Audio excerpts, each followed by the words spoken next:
Hey guys, so ito finally nakakita na kami ng sinehan na hindi sold out yung mga ticket para sa Rewind. So pangatlong sinehan na namin na pinuntahan to, dalawa before mag New Year sa SM Tanza, and today nagpunta rin kami sa may market.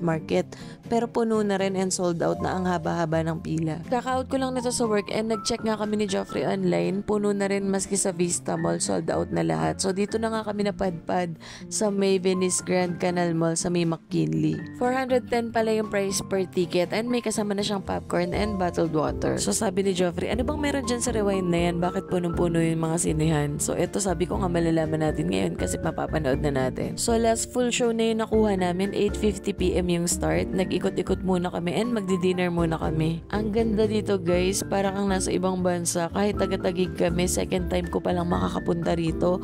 Yung una nung nagpa-vaccine ako for COVID. Christmas feels pa rin dito guys, and sabi ni Joffrey pag ganitong oras daw na regular day, hindi daw ganito karami yung tao dito, pero tonight ang daming tao. Dito na nga kami nagpalipas ng oras na nag-dinner sa may Burger King. Ang dami kasing tao mang inasal dapat kami kakain.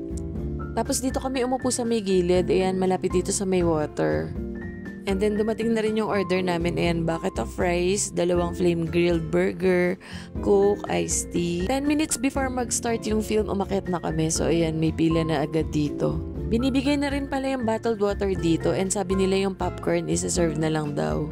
So ito na siya guys, ganito yung itsura ng sinehan dito sa Venice Grand Canal Mall. So ayun, nakakaiyak nga siya guys, lalo na dun sa last part, dun ako naiyak. Hindi ko na spoil, lalo na kung hindi ka pa nanonood nito. Wala naman talagang rewind sa totoong buhay. You'll never know when your time is over. So live life to the fullest. Enjoy every moment with your family, which is what truly matters. Kung di mo pa napapanood yung rewind, panoorin mo na rin to guys. Bye!